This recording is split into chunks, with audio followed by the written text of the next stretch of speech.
하나님의 일곱 영 7강입니다. 여섯 번째, 지식의 영입니다. 이사야 11장 2절의 말씀 같이 한번 읽어보겠습니다. 그 위에 여호와의 영 곧 지혜와 총명의 영이요 모략과 재능의 영이요 지식과 여호와를 경외하는 영이 강림하시리니. 우리가 기도할 때 단순히 하나님 성령으로 충만케 하여 주십시오 라고만 기도하는 것에 머물러 있는 것이 아니라 여러분들의 삶 가운데 또 자녀들의 삶 가운데 필요한 여호와의 일곱 영이 있어야 되는 것 아니겠습니까? 그래서 하나님 앞에 구하는 거예요.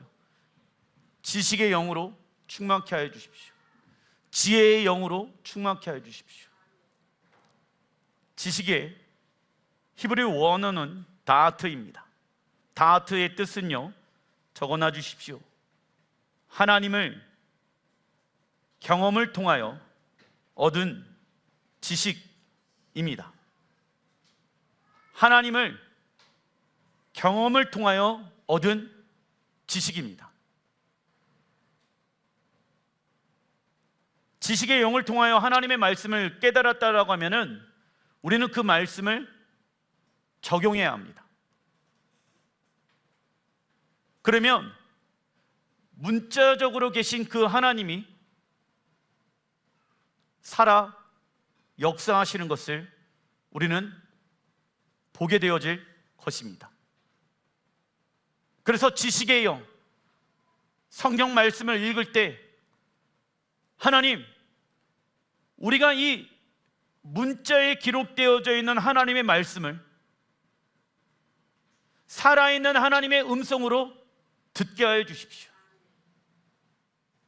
성경을 백독하고 천독하고 읽는 것도 중요하지만 그 안에 하나님이 내게 말씀하시는 음성이 무엇인지 깨달아 알게 하여 주십시오.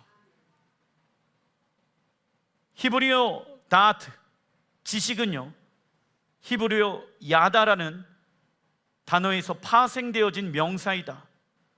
이 야다는 어디에 기록되어져 있냐면 창세기 4장 1절입니다. 아담이 그 아내와 동침함에, 동침. 여러분들, 형제들은 촌수가 있습니다. 그런데 부부의 관계는 촌수가 없습니다. 왜일까요? 부부는 하나이기 때문입니다. 그래서 부부는 촌수가 없어요. 하나님과 우리의 관계도 촌수가 없습니다. 우리는 예수와의 피로 말미암아 신랑 하나님의 거룩한 신부가 되어졌습니다. 신부된 우리는 신랑하신 하나님과 동침해야 합니다. 부부가 부부관계를 통하여서 영혼육이 하나가 되어지고 서로 깊이 알아가는 단계를 말하고 있는 것이죠. 그것이 지식의 의미인 것입니다. 즉 히브리어 야다는요, 신랑 하나님을 전 인격적으로 아는 것을 말한다. 우리가 누군가를 진정 사랑한다라고 하면 그 말씀을 더 알고 그 사람을 더 알고 싶어질 것이며 그 사람과 친밀해질수록 서로에게 좋은 영향을 미치게 될 것이며 가까워질수록 서로 닮아갈 것입니다. 진짜 사랑한다라고 하면은 내가 그 사람을 더욱더 알길 원하는 거예요. 저 사람이 무엇을 좋아하지? 어떤 음식을 좋아하지? 취미가 뭐지? 그의 관심은 무엇이지? 그에게 관심을 갖게 되어지고 그 사람과 친밀해질수록 서로에게 좋은 영향력들을 미치게 되어지고 부부는 그래서 서로 닮게 되어지는 것입니다. 하나님과의 관계도 동일합니다. 누구보다 하나님이 우리를 사랑하셔서 나보다 더 나를 잘 알고 계시는 분은 하나님이십니다. 우리는요, 사실 우리에 대해서 4분의 1밖에 알지 못합니다. 무슨 얘기냐? 내가 알고 있는 나의 모습이 있고 내 이웃이 나를 알고 있는 모습이 있습니다. 이웃이 얘기해 줍니다. 너 이래. 아니야, 나 안 그래. 근데 너 이렇다니까 알려주죠. 나도 모르고 이웃도 모르는 영역을 알고 있는 악한 영이 있습니다. 사단이 나를 알고 있겠죠. 내 연약함, 내 과거의 죄의 모습들을 알고 있어서 공격합니다. 그러나 하나님이 나의 모든 영역을 다 알고 계신다. 그래서 하나님도 우리에게 당신을 알려주고 싶어서 우리에게 누구를 보내주셨습니까? 예수야. 예수야를 통하여서 우리는 하나님을 알아갈 수가 있게 되어졌습니다. 그리고 하나님, 당신이 어떠한 분이십니까? 우리가 깨닫고 알면 알수록 우리의 무엇이 성장하게 되어집니까? 믿음이 성장합니다. 믿음이 언제 성장한다? 하나님이 어떠한 분인지 알게 되어졌을 때 우리의 믿음이 성장하게 되어지지요. 그리고 계속해서 우리의 믿음은 성장하고 자라나서 주님의 형상의 모습과 같이 변하게 되어질지라 믿습니다. 그래서 우리의 올바른 신앙생활을 하기 위해서는 무엇이 동반되어야 하냐? 하나님을 아는 지식이에요. 하나님을 아는 지식이 동반되어야지 우리가 올바른 신앙생활을 할 수 있게 되어진다. 그러나 지식이 없는 사람은 성경에 보게 되어지면 망하게 되어진다라고 말씀하고 있죠. 그래서 하나님의 말씀은 나를 향한 계획이 무엇인가, 이 땅을 향한 하나님의 섭리는 무엇인가, 우리는 그분의 지식을 알아가야 합니다. 우리가 하나님을 안다라는 것은 헬라어 성경에 두 가지 단어로 사용되어져 있습니다. 첫 번째는 기노스코입니다. 요한복음 17장 3절에 읽어보겠습니다. 영생은 곧 유일하신 참 하나님과 그가 보내신 자 예수 그리스도를 아는 것이니라. 아멘. 예수 그리스도를 아는 것이 헬라어 원어로 기노스코라고 합니다. 그래서 영생은 단순히 여러분들 천국 가는 것을 말하는 것이 아니라 예수야가 요한복음 17장 3절에 뭐라고 말씀하고 있습니까? 읽어보겠습니다. 이 땅에서 신랑 대신 예수야를 알아가는 것입니다. 너 영생 받았니? 라고 했었을 때 죽으면 천국 갈 수 있겠니? 라는 이 말은요, 이 땅에서 신랑 대신 예수야를 알아가고 있느냐? 이게 영원한 생명을 가진 자의 모습인 것입니다. 왜요? 우리의 삶은 끝나지 아니하며 영원토록 살게 되어질 것이며 영원토록 누구를 알아가게 되어집니까? 예수와에 대한 지식으로 그분을 알아가게 되어질 것입니다. 그게 무엇이다? 영생이에요. 참고로 구원이란 무엇을 의미합니까? 끊어졌던 하나님과의 인격적인 관계의 시작. 끊어졌던 하나님과의 인격적인 관계의 시작이 무엇을 받았다? 구원을 받았다.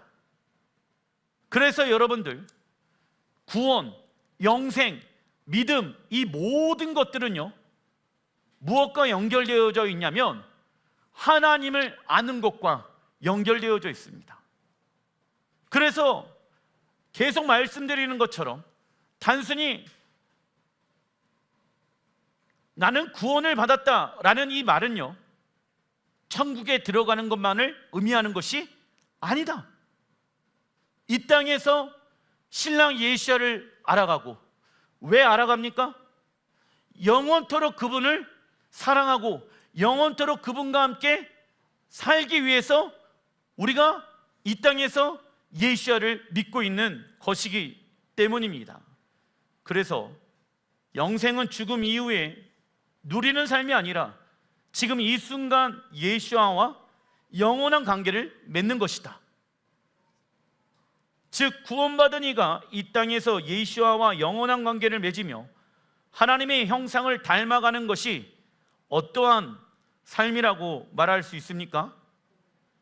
구원을 이루어가는 삶이 조금 유식한 말로 성화의 삶입니다.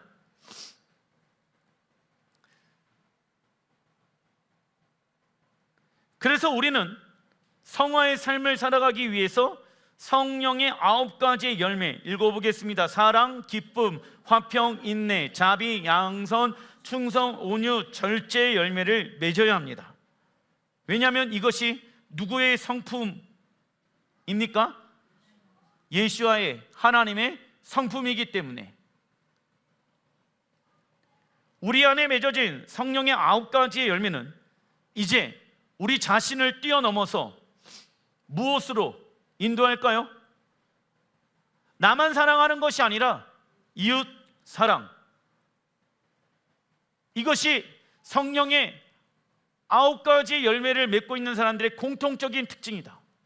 나랑 피 한 방울 섞이지 않았는데 갑자기 열방을 향한 하나님 아버지의 마음, 그 영혼을 향한 하나님 아버지의 눈물이 내 안에 생기게 되어지는 것이죠. 성령의 열매는 그래서 우리를 이웃사랑으로 인도해 주신다. 쉽게 얘기하냐면 성령님은 우리가 선교할 수 있도록 우리를 인도해 주신다. 선교는 누구나 예수야를 믿는 사람이라고 하면은 다 할 수 있는 일입니다. 어떠한 특별한 사람만 부르심이 있는 것이 아닙니다. 왜요? 모든 민족에게 복음이 증거되어야 그제야 무엇이 오기 때문에 끝 하나님의 나라가 이 땅에 임하고 우리의 신랑 예수야가 이 땅 가운데 오시기 때문에 우리가 모든 민족에게 나가서 복음을 증거하고 나타내는 것입니다. 이웃사랑 실천하는 것은 무엇의 완성이다? 율법의 완성이다. 거룩한 신부로 하나님의 말씀으로 단장되어지는 것의 끝판왕이 이웃사랑하는 거예요. 그래서 우리는 이웃과의 관계를 통해 우리의 삶이 거룩한지 거룩하지 않은지를 확인할 수 있습니다. 그러나 예수야는 구원받은 이가 하나님의 형상을 닮아가는 삶을 살지 않았을 때 결과를 다음과 같이 말씀하고 있다. 마태복음 7장 22절. 그날에 많은 사람이 나더러 이르되 주여 주여 우리가 주의 이름으로 선지자 노릇하며 주의 이름으로 귀신을 쫓아내며 주의 이름으로 많은 권능을 행하지 아니하였나이까 하리니. 23절 읽어보겠습니다. 그때 내가 그들에게 밝히 말하되 내가 너희를 도무지 알지 못하니 불법을 행하는 자들아 내게서 떠나가라 하리라. 교회 안에 능력도 나타나고 귀신도 내어 쫓고 병도 고치게 되어집니다. 그런데 그 성령님의 역사를 통해서 우리는 누구를 더 알아가는 데 힘을 써야 됩니까? 하나님을 더 알아가는 데 힘을 써야 됩니다. 그런데 그런 거에는 관심이 없고 은사에만 집중되어져 있는 이들이 있더라는 것입니다. 기적을 보고 예언을 받고 이런 게 다 우리에게 필요합니다. 하지만 거기에만 집중되어져 있으면 안 된다. 왜 그런 말을 예수께서 말씀하십니까? 내가 너희를 도무지 알지 못하나니 알지 못한다.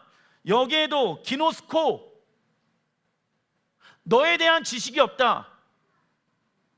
나랑 너랑 인격적인 관계를 이루어진 적이 없다.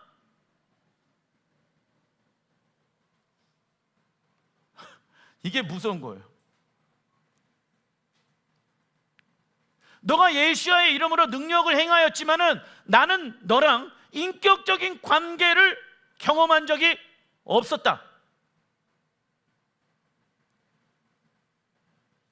목사님, 이 기도 문제만 해결되어지면 제가 하나님 잘 믿을게요. 직장만 잘 들어간다라고 하면 내가 하나님 믿을게요.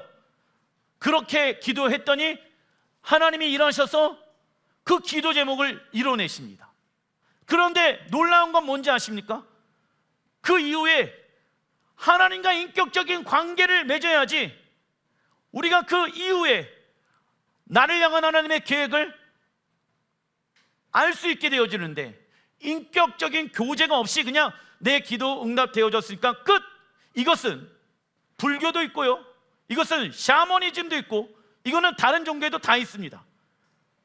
성경에서 말하는 불법은 무엇을 말합니까? 구원받은 이가 무엇으로 살아가는 것을 말할까요?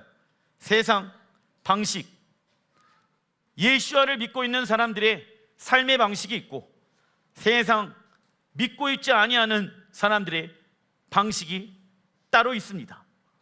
그래서 예수와의 재림의 때에 불법을 행하는 자는 주를 보며 주여! 라고 외칠 것입니다. 왜냐하면 영광으로 나타나거든. 예수와를 믿는 사람들은 다 그 주님이 메시아인 것을 알게 되어질 것입니다. 근데 문제는 무엇이냐? 예수와는 그와 인격적인 관계를 맺지 못하였기 때문에 그를 도무지 알지 못할 것입니다. 그래서 마태복음 24장 12절에 불법이 성행함으로 많은 사람의 사랑이 식어지니라. 하나님의 말씀에 순종하면 순종할수록 우리는 하나님과의 사랑의 관계는 깊어진다. 말로 하나님 기도합니다. 하나님과 인격적인 사랑을 경험하기 원합니다. 하나님이 어떤 분인지 더 알기 원합니다. 말은 하는데 하나님의 말씀에 순종하지 아니하면 그 하나님의 사랑이 우리 안에 들어올 수가 없다. 하나님을 사랑하면 사랑할수록 더욱더 하나님 말씀에 무엇하게 되어져 있다? 순종하게 되어져 있다. 내가 근데 불순종하고 있다라고 하면은 이꼬르, 진심은 나는 하나님을 사랑하고 싶어 하지 않고 있는 것이 진심이다. 이걸 알아야 돼. 근데 사람들은 다 속고 있습니다. 나는 그래도 하나님 사랑하고 있어. 물론 믿음으로 고백하는 거 중요하겠죠. 하지만 영적으로 무엇 해야 될까요? 분별할 줄 알아야 됩니다. 왜요? 주님 오셨을 때 내가 도무지 너가 누군지를 모르겠다라는 말을 듣기 전에 성령님, 내가 정말 하나님을 사랑하고 있는가 사랑하고 있지 아니하는가를 환하게 밝혀주십시오. 이 기도를 해야지 우리가 더욱더 죄에서 벗어나 하나님의 말씀에 순종하여 하나님을 사랑할 수 있게 되어지는 것입니다. 사랑에 빠진 사람이 사랑하는 일을 위해 수고하는 것은 훨씬 더 쉬운 일입니다. 사랑하면 수고스러운 일들이 훨씬 더 쉬운 일이 되어져요. 무슨 얘기냐면 저희 집에서 우리 사모님 집까지는 턴해갖고 버스가 종점까지. 그럼 이제 서울에 얼마나 막히겠어요. 그러면 여기서 출발해갖고 여기에 도착하면은 막히면 3시간, 뭐 안 막히면 1시간 반 이렇게 되거든요. 근데 여기 와갖고 여기 찍고 다시 또 와갖고 이러고 있는 거예요. 나 지금 하라고 하면 못합니다. 그렇다고 내가 우리 사모님을 그 예전보다 덜 사랑하냐? 아니, 시키면 하겠죠. 근데 2번은 못하겠다. 시키면 하겠지만, 근데 이게 옆에서 봤었을 때 저 또라이네 이럴 수 있겠어. 근데 나에게 있어서는 뭐예요? 쉬운 일이야. 같이 있고 싶어 하니까 그게 쉬운 일인 거예요. 어려운 일이 아니야. 그죠? 그래서 우리를 통해 흘러나오는 사랑의 능력을 느낄 때 예수와 함께 시간을 보내는 것은 그리 큰 희생이 아닙니다. 사실 그것은 우리가 하고 싶어서 하는 것이기 때문에 전혀 희생이라고 할 수 없다. 그러나 불법을 행한 결과는 무엇입니까? 하나님과의 사랑의 관계가 점점 멀어지기 시작할 것입니다. 문제는 무엇이냐면 우리가 불법을 행해요. 하나님의 말씀에 순종하지 않아요. 그러면 하나님의 사랑의 임재가 우리 안에 떠나가는 것을 느껴야 되는데 느끼지 못한다는 거예요. 그래서 무엇을 주의하라?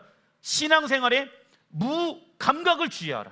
요한계시록 3장 1절에 사람이 살았다 하는 이름을 가졌으나 죽은 자들이 있다. 여러분들, 사람이 살았다 하는 이름, 예수야의 이름이 있어요. 그 예수야의 이름을 우리가 가지고 있지만은 죽은 자들이 있다라는 거예요.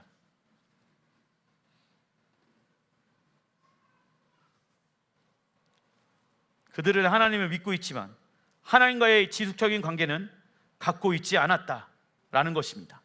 둘째, 안다라는 헬라어 원어의 두 번째 단어가 그노시스입니다. 이는 우리의 직접 활동에 기초한 지식을 의미한다. 그래서 우리는 성경 묵상, 적어놔 주십시오. 성경 묵상을 통하여 한 구절을 여러 번 읽으며 소중한 말씀을 마음속에 새기며 하나님의 말씀이 우리의 생각과 마음과 영에 자리 잡게 해야 됩니다. 하나님의 얼굴이 우리에게 비추는 것은 하나님의 말씀의 계시가 우리에게 임하는 것을 말합니다. 즉 하나님을 말씀을 읽고 묵상하는 것은 하나님의 얼굴을 보는 것과 같은 것이다. 왜냐하면 하나님은 사랑이시고 하나님은 말씀이십니다. 하나님 당신의 얼굴을 보기 원합니다. 그럼 무엇을 봐야 됩니까? 말씀. 히브리 언어로 묵상은 하가입니다. 계속해서 되새김질 하는 것. 소를 여러분들에게 예를 들어서 말씀드렸습니다. 소는 위가 4개입니다. 먹는 거는 풀입니다. 그런데 소의 힘은 장사입니다. 왜? 계속 몸 안에 있는 그 풀을 되새김질하여서 모든 영양분들이 소 안에 들어올 수 있게끔 한다라는 것이죠. 그래서 우리는 묵상을 통하여서 하나님의 능력과 힘을 얻을 수 있는 것입니다. 계속해서 알고 있었던 그 말씀 안에 나에게 행하시고자 하는, 말씀하시고자 하는 그 말씀을 들을 줄 알아야 됩니다. 그래서 읽는 거에 집중하는 것이 아니라 한 구절 반복적으로 읽으면서 우리가 주의 음성에 귀를 기울여야 됩니다. 노력해야 됩니다. 아침에 일어나서 저녁에 자기 전에 하나님의 말씀을 읽어야 됩니다. 묵상해야 됩니다. 노력이 필요합니다. 노력도 하지 않는데 어떻게 하나님을 우리가 알 수가 있겠습니까? 그러나 우리의 지식을 가지고는 하나님을 아는 것에는 한계성이 있습니다. 요한복음 14장 26절에 보혜사 곧 아버지께서 내 이름으로 보내실 성령, 그가 너희에게 모든 것을 가르치고 내가 너희에게 말한 모든 것을 생각나게 하리라. 성령께서요, 우리에게 모든 것을 가르치시고 우리에게 말씀하신 모든 것들을 생각나게 하신다. 그래서 우리 안에 무엇을 가지고 있어야 됩니까? 말씀. 누구를 막 기도하는데 하나님의 말씀이 갑자기 떠올라. 그러면 그 사람들에게 나아가서 하나님이 당신을 위해서 기도하라고 말씀하셨는데 그 선택을 하지 말라라고 말씀합니다. 말씀이 우리 안에 있어야지 하나님의 대언을 할 수 있게 되어지는 것입니다. 제가 뭘 하나 들려드릴게요.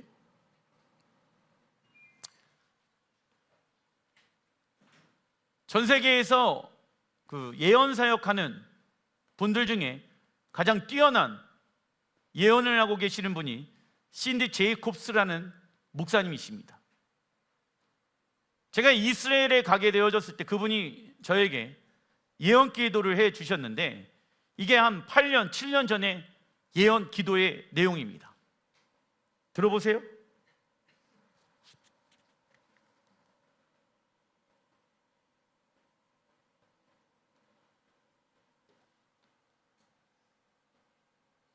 잠시만요.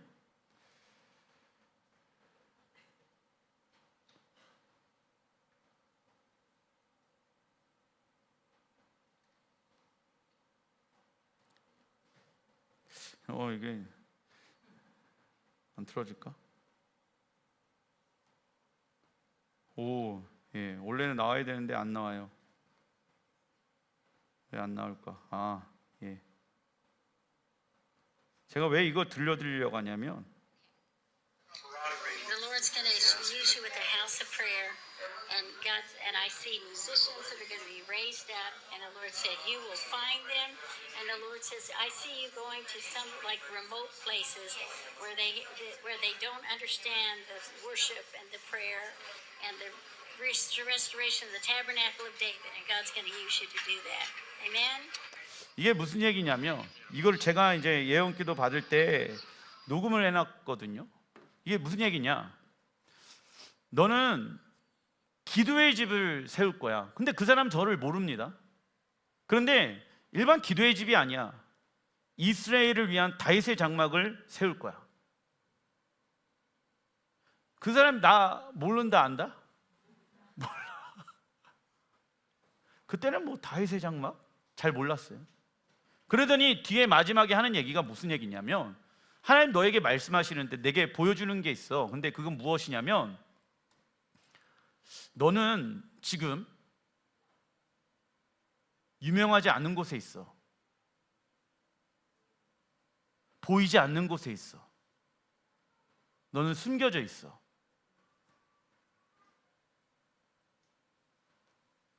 하나님이 들춰내실 동안 그곳에 파수하라. 그리고 나서 알겠지? 나한테 그런 거예요. 두 개를 이분이 저를 기도해 주면서 맞춰 주셨습니다. 첫 번째는 다윗의 장막, 이스라엘을 위한. 두 번째는 사람들이 알지 못하는 곳에서 그 장막을 세워갈 것이다. 맨 처음에 이 말씀을 들었을 때 도무지 무슨 말이지 몰랐습니다. 근데 시간이 지나니까 이게 무슨 말인지 깨닫게 되었습니다. 그래서 우리 안에 이게 하나님의 음성인가 음성이 아닌가를 깨닫기 위해서는 하나님의 말씀이 우리 안에 있어야 되는 거예요. 좌우로 흔들릴 때가 있죠. 그러나 이 말씀이 내 삶을 지탱해주고 이끌어 가십니다. 그래서 주야로 하나님의 말씀을 묵상하는 자, 뭐라고 성경에 말씀하고 있습니까? 그 결과는 모든 일에 형통하리로다. 근데 하나님의 말씀만이 반석이거든요. 그런데 하나님의 말씀으로 세워지지 아니하는 너희들의 모든 뜻은 바람이 불고 문제가 생기면 흔들린다. 그러나 말씀으로 세워진 사람들은 어떤 문제가 우리의 삶 가운데 딱 와요? 문제 해결해 달라고 기도하면서 하나님, 당신이 어떤 분인지 나에게 알려주십시오. 그러면 하나님은 문제보다 어떠하신 분이시다, 크신 분이라는 것을 깨달아 알게 해주면서 내가 이 문제에 사로잡혀 있지 않게 하시고 그분의 성품을, 그분의 아름다움을 노래하고 찬양하게 되어지더라. 근데 어떤 사람은 문제 일어나면 온통 모든 영혼 육이 그 문제에 그냥 몰입되어져 가지고 사로잡혀 있는 불쌍한 영혼들이 존재한다. 지식의 영이신 성령님은 우리로 하여금 하나님의 말씀을 받아들이고 이해하게 하신다. 아무리 탁월한 성경학자라도 성경 속 진리는 인간의 노력이 아닌 지식의 영이신 성령님의 계시에 의해 깨닫게 되어진다. 그래서 지식의 영이신 성령님은 우리의 머리로 깨달은 하나님의 말씀을 마음에 새기고 우리의 의지를 거쳐 어떠한 행동으로 나타나게 하십니까? 순종에 이르게 하는 행동으로 나타나게 하신다. 여기까지가 진짜 계시로 나타나는 사람들의 특징인 거예요. 머리로는 깨달았지만 그것이 순종으로 나오지를 않아. 예언은 하고 있지만은 그것을 순종으로 그 삶을 살아가고 있지는 않아. 그러면은 그 하나님의 계시가 풀어진다, 풀어지지 않는다. 이분이 저한테 기도해 줬죠. 그런데 내가 이스라엘에 대해서 계속 하나님 앞에 지혜와 계시의 영과 지식의 영을 구하면서 그 이스라엘에 대한 하나님의 뜻을 나에게 계시해 주십시오. 풀어 주십시오.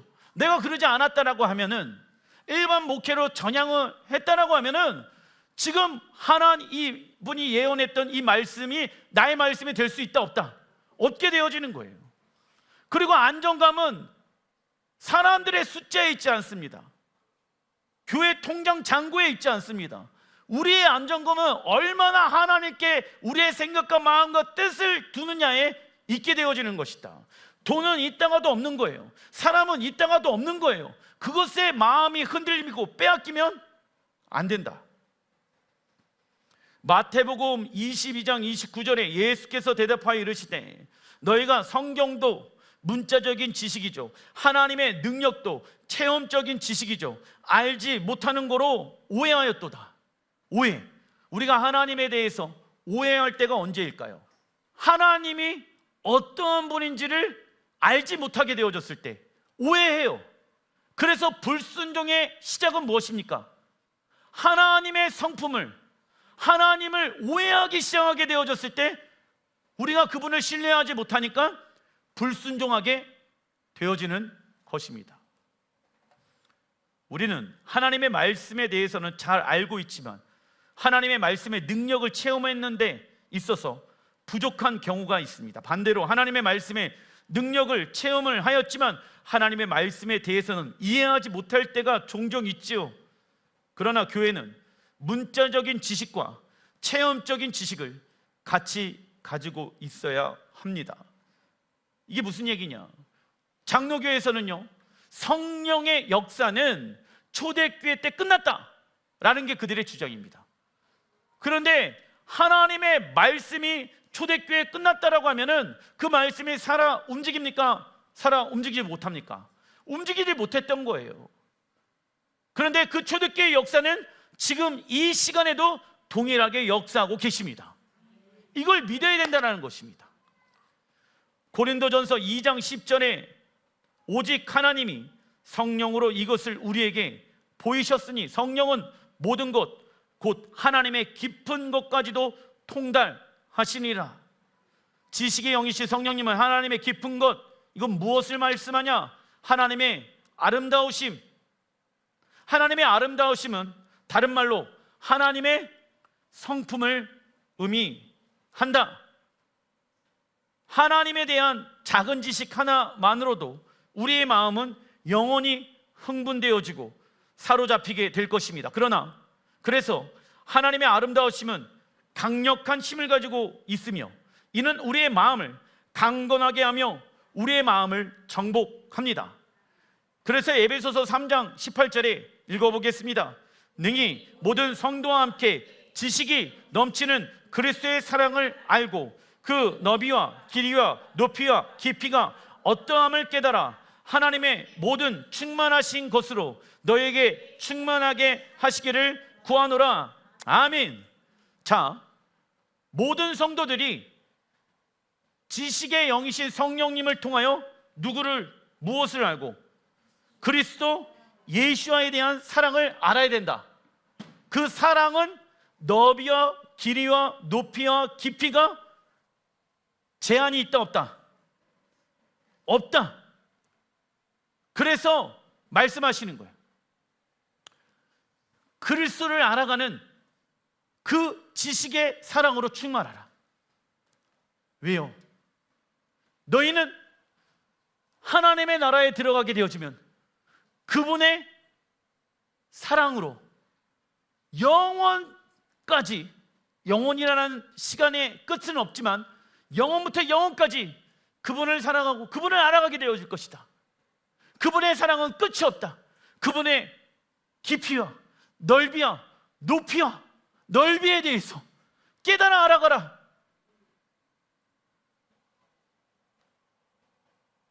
사도 바울은 우리가 이 땅에서 예수에 대한 사랑에 대한 지식이 얼마나 넓고 길고 높고 깊은가를 깨닫고 그 사랑으로 충만하게 원했다.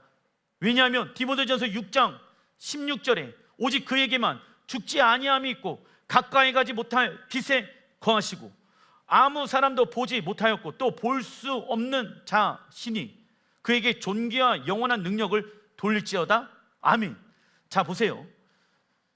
가까이 가지 못할 빛에 거하시고 아무 사람도 보지 못하고 또 볼 수 없는 자신이 뭐라고 표현하고 있냐면, 예수와에 대해서 하나님은 그는 감추어진 존재다.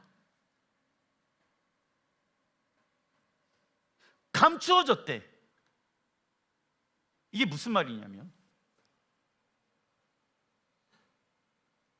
사랑하는 사람의 관계가 있어요. 그런데 그 상대방이 나만 바라봤으면 좋겠죠. 근데 그 사람이 너무 해퍼. 저 사람한테도 웃고 다니고 저 사람한테도 웃고 다녀. 그러면은 그 상대방이 좋아요, 안 좋아요? 야, 나만 봤으면 좋겠는데 왜 자꾸 막 저 사람도 가갖고 웃어주고 저 사람한테 가갖고 웃어주고 왜 이렇게 해퍼? 동일해요. 예수와는 여기에 있는 모든 사람들에게 당신의 아름다움을 계시해 주길 원하세요. 근데 아무에게나 그분의 아름다움을 계시하지 않습니다. 누구에게? 목마른 자들에게, 갈망하는 자들에게, 더욱더 하나님을 사랑하는 자에게 그분의 아름다움과 그분의 사랑의 빛에 대한 계시를 계속 알려주고 계시는 거예요. 그래서 사도 바울이 뭐라고 봤냐면, 이 땅에서 그분의 사랑의 넓이와 깊이와 높이와 이런 것들을 알아가야 돼. 왜? 너희들이 하나님 나라에 들어가면 그분의 사랑 안에 거하면서 영원까지 살아가게 되어질 것인데, 너희가 이 땅에서 그분의 사랑을 알아가는 것이 너희들의 기업이고 상급이 되어질 것이야. 그런데 어떤 사람은 그래서 나에게 주어진 그 시간을 주님을 알아가는데, 주님의 나라를 위하여 사용합니다. 왜? 천국이 있다는 것을 믿으니까. 우리가 이 땅에서 얼마나 예수와의 보혈을 의지하여서 그분의 보좌 가운데 나가 그분이 얼마나 아름다웠고 그분의 성품이 얼마나 위대한지를 깨달아야 합니다. 천국에서는 이제 누리는 거예요. 그 천국에서도 그분의 영광과 아름다움은 너무나도 놀랍지만, 지혜로운 사람은 이 땅에서도 그분의 사랑을 누리며 깨달을 수 있다는 것입니다. 최근에 교회 작업을 하다 보니까 제가 느끼는 게 있어요. 예전만큼은 힘이 없구나. 웃겨요? 예전만큼은 힘이 없는 거예요. 좀 일했는데 힘들어. 집에 오니까는 그냥 골아떨어져. 그래서 갑자기 연민에 빠지는 거야. 내가 옛날에는 이러지 않았는데. 연민에 빠져. 내 옛날에 이러지 않았는데. 그래서 어떤 생각이 드냐면, 주님이 말씀하시는 거야. 재우야, 20대랑 40대는 어떻게 똑같니? 내 그때 깨달음을 얻었어. 20대랑 40대랑 어떻게 똑같아요? 욕심이지. 재우야, 40대에 가지고 있는 그 힘을 다하여 여호와를 사랑하면 돼. 너가 20대에 그렇게 힘을 다하여 나를 사랑한 거 너무 고맙고 감사한 일이지만, 지금도 너가 가지고 있는 그 힘을 다하여 주님을 사랑하면 되는 거야. 20대는 100을 했어. 40대는 50밖에 못했어. 괜찮아. 나는 그것으로 측량하지 않아. 너의 사랑을. 나는 너를 이해해. 40대이기 때문에 각종 질병이 있잖아. 하나님 이해해 주시. 지금도 힘을 다해 사랑할 수 있겠니? 그래서 사모님이랑 이런 얘기를 나눴어요.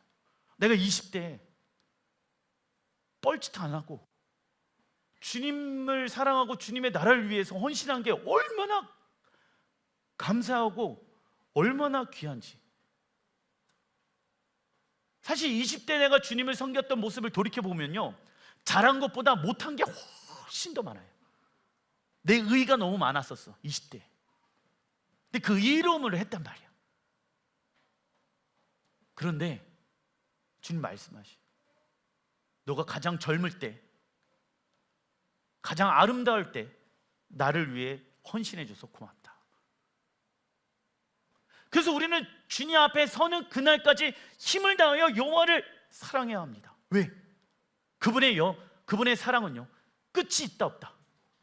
높이야, 넓이야, 깊이 제한이 없어. 그래서 그 하나님 나라 들어가잖아요. 그분이 어떤 분인지를 알아가는데 우리의 모든 영원한 시간을 사용하게 될 것입니다. 그게 천국에서의 삶이야. 그분의 사랑으로 가득하잖아요. 어떻게 되는지 아세요? 형통해져. 더 이상 고통이 없어져. 더 이상 문제가 없어져. 문제가 있어도 그 문제를 여기지를 않아. 주께 맡겨드리면 돼. 주께 맡겨드리면 돼. 이런 고백으로 돌파하게 되어져. 그래서 여러분들 지금이라도 늦지 않았습니다. 계속 그분의 사랑을 알아가는데 우리의 모든 것에 집중해야 합니다. 하나님은 자신의 아름다움을 빛의 옷으로 덮으셔서 창조물로부터 거룩하게 구별하시고 당신의 아름다우심을 감추십니다. 이유는요, 읽어보겠습니다. 지식의 영이신 성령님은 하나님의 아름다우심을 갈급한 영혼들에게 부어주신다. 특별히 하나님의 말씀을 지켜 행하며 하나님과 이웃을 사랑하는 위대한 삶을 살고 있는 이에게 하나님의 아름다움의 영광을 더 계시해 줄 것입니다. 그래서 하나님은 당신의 아름다움을 우리에게 점차적으로 드러내셔서 우리를 압도하실 것이다. 지식의 영이신 성령님은 우리의 지식과 감정과 의지의 영역을 바꾸어 버리시고 우리가 하나님을 전심으로 구하는 자가 되도록 하실 것이다. 우리가 하나님 나라에 들어가게 되어지면 하나님의 아름다우심은 영원한 시간 가운데 계속해서 드러나고 나타나게 될 것이다. 우리의 삶 가운데 문제가 생겼을 때 우리는 하나님 무엇을 하면 좋을까요? 질문하기보다는 하나님이 어떤 분인지를 집중하기 시작할 것이다. 왜냐하면 하나님은 문제보다 크신 분이시기 때문입니다. 그래서 우리가 하나님을 신뢰하다 보면 우리의 영혼은 하나님을 향한 갈망함이 깊어지게 되어지며 만족을 얻게 될 것이다.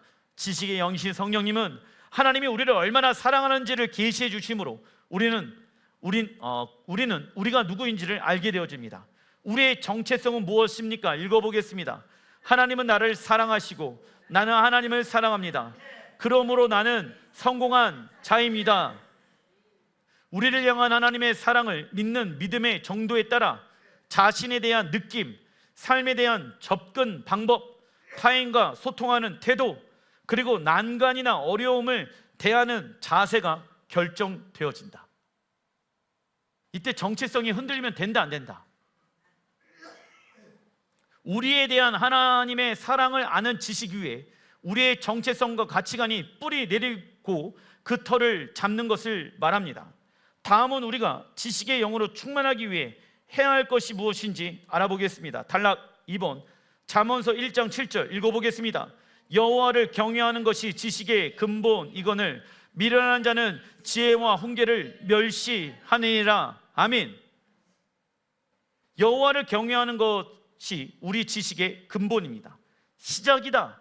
근본의 히브리 원어가 레시트, 뜻은요 시작 또는 머리입니다. 레시트 어디에 등장합니까? 창세기 1장 1절에 태초에 베레시트.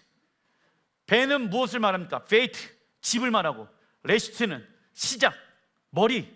예수야를 머리로 두는 자들은 페이트, 집. 어디로 들어갈 수 있다?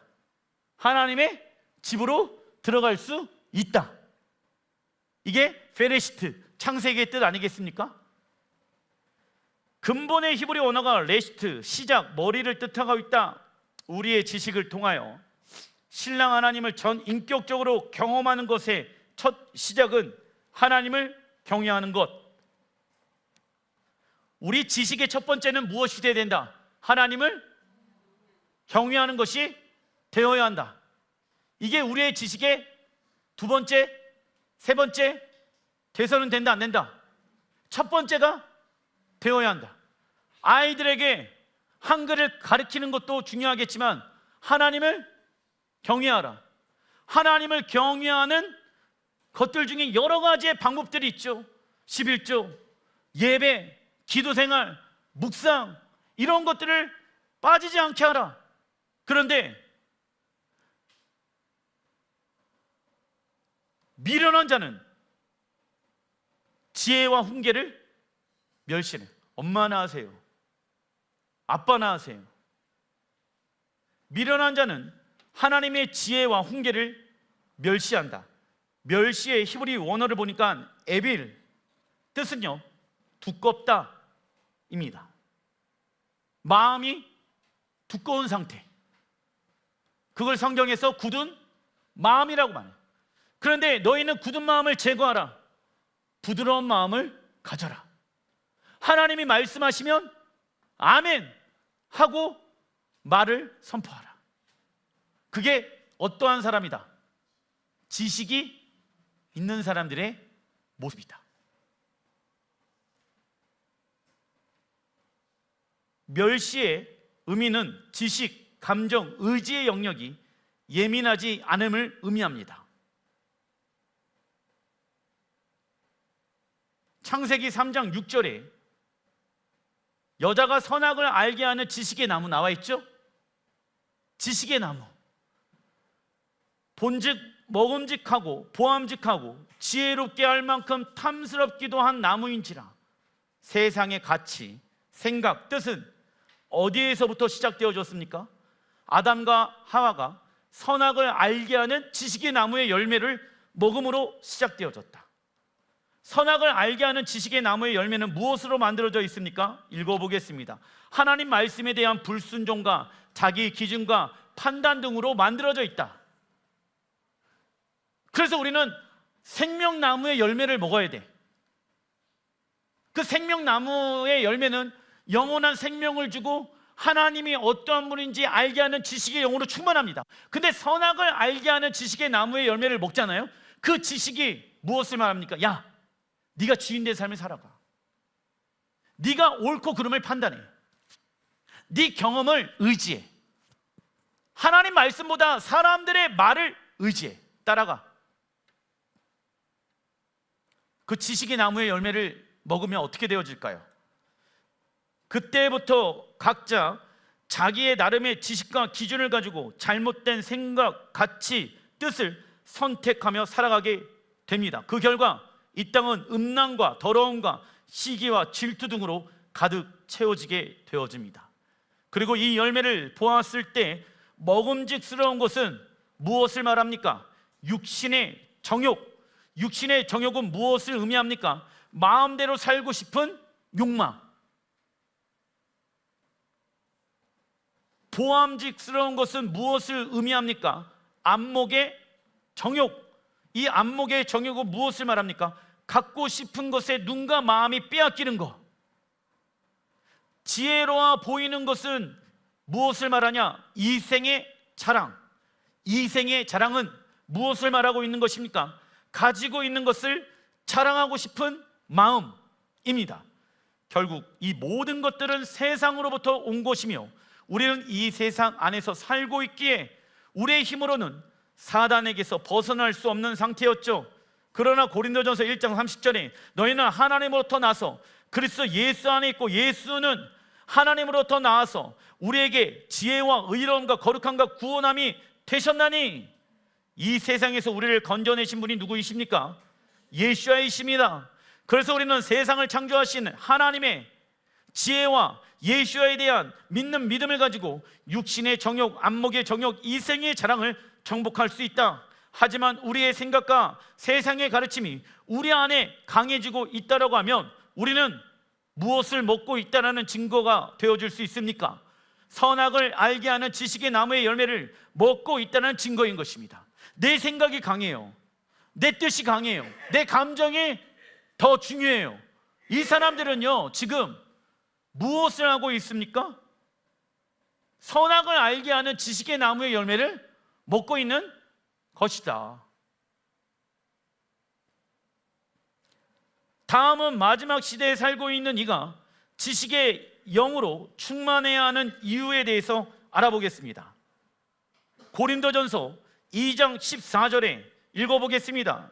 육에 속한 사람은 하나님의 성령의 일들을 받지 아니하나니 이는 그것들이 그에게는 어리석게 보임이요 또 그는 그것들을 알 수도 없나니 그러한 일은 영적으로 분별되기 때문이니라. 아멘.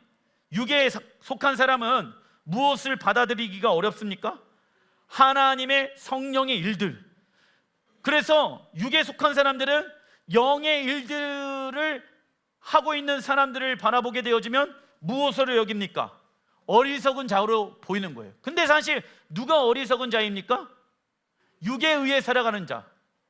육에 속한 사람은, 영에 속한 사람이 하나님의 말씀을 가지고 살아가는 것을 이해하지 못하고 어리석게 바라봅니다. 그 이유는 눈에 보이는 것을 조종하고 있는 무엇을 보지 못하고 있기 때문일까요? 사단의 역사. 사단의 역사가 있다. 그래서 고린도전서 2장 14절의 끝에 보게 되어지면 이러한 육체의 모든 일은 영적으로 무엇되지 못하고 있다. 분별되기 때문이라. 영적으로 분별력이 없는 거야. 그러니까 육으로 살아가는 게 좋아 보이는 거야. 하나님의 지식에 의해서 살아가는 것이 안 좋아 보이고 육에 의해 살아가는 것이 좋아 보인다라는 거예요. 왜? 그 뒤에 조종하고 있는 악한 영에 대해서 안다 모른다? 모른다. 에베소서 5장 16절에 세월을 아끼라 때가 악하나니 그러므로 어리석은 자가 되지 말고 오직 주의 뜻이 무엇인지를 이해하라. 그리스도인에게 이 땅에서의 시간이란 하나님 나라의 삶을 배우는 유일한 시간입니다. 이 시대 사람들은 무엇이 악한 것인지 무엇이 선한 것인지 모르는 세대 가운데 살아가고 있다. 그래서 사람들은 잘못된 일에 많은 시간과 에너지를 소비합니다.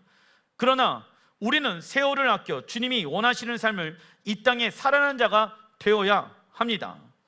이사야 11장 9절에 읽어보겠습니다.